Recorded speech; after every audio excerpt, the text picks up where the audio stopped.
Lawyers, what are the trials that unveiled corporate conspiracies?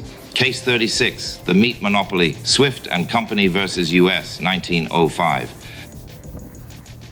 This historical case is considered the bedrock of antitrust law in the United States. The government's legal team took on a powerful cartel of meatpackers, led by Swift and Company, who were accused of controlling the nation's food supply.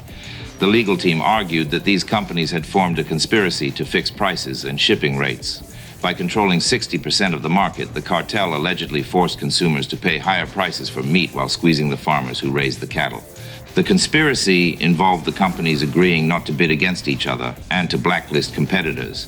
The government's lawyers argued that even though the slaughterhouses were local businesses, their actions affected the entire country.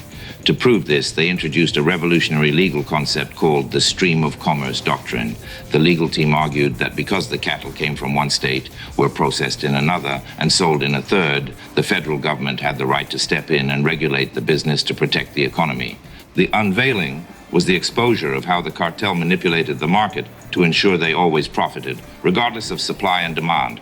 The legal team argued that this was an illegal restraint of trade that harmed every American family.